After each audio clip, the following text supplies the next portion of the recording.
One thing is that both teams are playing well. Um, they've settled into a groove of how they're going to play, how they're creating shots for each other, how they're creating turnovers, and when you watch them, they're playing really good basketball. Everybody on their team has settled into what they have to do for their team to win. They're playing extremely hard and playing with great energy, playing physical, not afraid to bump and grind, whether it's inside, outside. They're a good team. They're a really good team. And again, of all the teams left, they may be playing better than anybody. Right here, Rick. Yeah, hi, Rick Bozich from WDRB in Louisville. In the first game when you played them in the first half, they had no answer for Randall. I think he played 17 minutes at 17 points.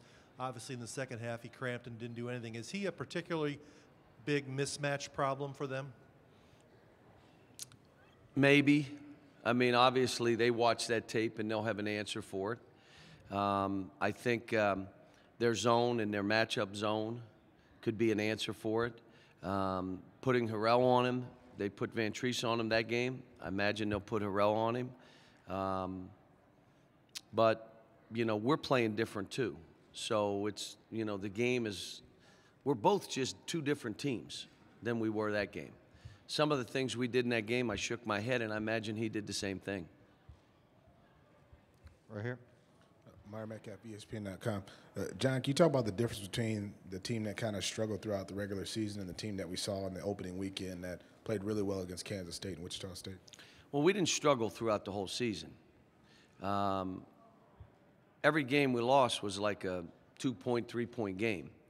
What happened was we found ourselves at Florida at home and at Mississippi, and we thought we figured it out, and we went the other way after the Mississippi game.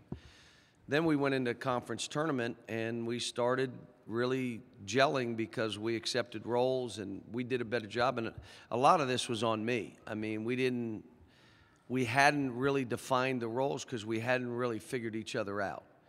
And I wasn't real specific on how we were going to have to play. And so you can't blame an 18, 19-year-old for that. That falls back on me.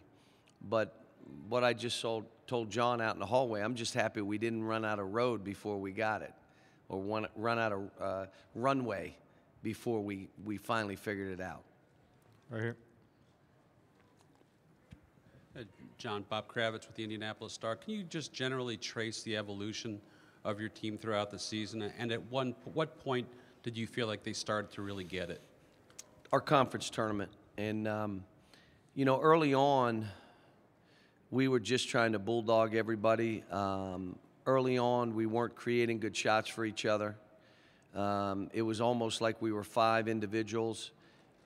And I will tell you, when you're starting 5 freshmen, that's what it's going to look like if they've never played together. Only 2 of them had played together. But as the year went on, we got better defensively. We started figuring things out. But again, I come back to before the conference tournament, there were some things that I should have done 2 months before that I didn't. And we tweaked a couple things, and all of a sudden, we saw it in practice like the light went on. And I questioned myself, why wouldn't I have done this 2 months ago? Now I come back to maybe they weren't ready to accept it 2 months ago. Then we did another little thing that I wish I had done 2 months earlier before the NCAA tournament. Now we've tried one more thing for this weekend. And again, these guys have taken them on. They've owned them. Small change, nothing, well, it's different ways of thinking, basically. And so I'm really proud of them that they stuck together. Now, here's the other thing, you know, because the very disappointing regular season wasn't disappointing. But that's what they had to hear. They had to hear how bad they were as players, how selfish they were. They're not together. This isn't a team. You can't do this. This is what's wrong. And they had to deal with that. And instead of separating, they stuck together. They kept believing in one another. They kept believing in the staff and wanted answers. How do we get this right? And accepted answers. So I'm proud of them. And I told them, I mean, you guys, of any team that's still standing, there's no one that's gone through what you have. to be strong enough and have enough character now when the adversity hits, because every one of us still playing, there's going to be adversity hitting these games. And it's, can you hold on to the rope? Can you continue to move forward even though the stuff looks a little bleak? And I think this team's been through enough that they can do that. We're going to go right here in the front and then over on the side. Coach, Eddie Pels from AP, a little two-parter. Did you have any opinion on the ruling yesterday about the Northwestern players? And then kind of along those same lines, there's this big debate about the way you run a program and, let's say, the way Rick runs a program, the one and done versus keeping players. Is there like a right way or wrong way there? There isn't. There's first of all, the first question has nothing to do with this game, so I'll leave it alone. But the second thing, I want you to understand, there's no plan that – who knew Eric Bledsoe was going to leave in a year? No one knew that. Who knew Josh Harrelson was going to grow up and be ready to go? Who knew that DeMarcus Cousins would mature enough to be able to leave? You have guys that have stayed 2 years, and Terrence Jones and Deron Lamb and other guys who have gone on and done well. But our kids in general are going in that league and doing well. So they did the right thing by leaving for them. Now, would I rather have had Anthony Davis still on my team right now? Yeah. I'd like to still be coaching him. But I kind of like what he's doing in the league for he and his family. We are doing things this year with my team that I've never done. Late in the season, anybody that knows me knows we practice an hour and 15 minutes. We've been going 2 hours and a half, 2:45, 3 hours. I've never done that before. Guess what? This team needed it. So all of us are, you know, Rick never played zone before. He never played zone. Now he's playing zone all the time. So we're doing what we can do with where we are. The rule is not my rule. I believe it should be a 2-year rule. I believe, but it's between the NBA and the Players Association. It has nothing to do with me or the NCAA. So, you know, I just think we're all playing the hand we're dealt. Kids are going onto the league from us and performing. And I'm proud of that. Would I like to have had them for 4 years? Yeah, yes. But I also like what's happened for them and their families. I'll give you an example. John Wall and DeMarcus Cousins both go to the league, sign max deals, and the first thing they do is give $1 million back to charity. Well, you're talking about great kids who deserve the opportunity, and not at the expense of academics. We've had a 3.0 grade point average for the last 4 seasons. And they go to class. It's not internet correspondence. They go to class. It's for 4 seasons. Brandon Knight was a straight A student. Alex Poitras is a straight A student. Oh, they don't want to go to school. Brandon did. Alex, they all do. They understand why they're there. But the rule the way it is, I'm not punishing these kids.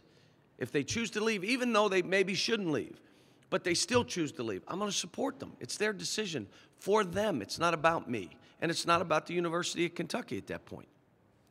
Over here. Coach, Kent Taylor from Wave TV in Louisville. Every school has rivalries, whether it's Memphis, Tennessee. What's different, though, about this rivalry that you found out since you've been the head coach at Kentucky?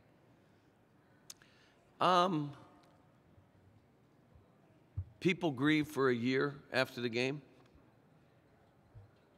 People celebrate for a year after the game. I've tried to not make it bigger than it is, but it doesn't work. It's one game. Shut up. They're in different leagues. It doesn't matter what I say. But I have told the team we will not make this game bigger than it is. It's an NCAA tournament game. We got to play a basketball game against a really good team. Every team still standing is playing a really good team. So that's my message. Don't make it bigger than it is. Just play. Right here. John, Joanne Barnes, Detroit Free Press. You talked a little bit earlier about the evolution of your team. Can you address specifically James Young and how he has figured it out? He's still figuring it out. James, as things changed for our team and became a little bit easier for James, see, when they're playing together, it's hard to tell them, if you all give up a little bit, it'll be easier for each of you. But they all want theirs and their piece of the action and their piece of the pie. You can't play basketball that way. It's a team sport. as we all became our brother's keeper and we started sharing the ball and creating good shots, and it became easier for James, he took off, went to another level. But he can, excuse me, can guard, he can rebound, he's got length. We're trying to get him to go to the basket a little bit more. Obviously, he can really shoot it. But he's a big part of this. Right here. Nancy Armour, USA Today Sports.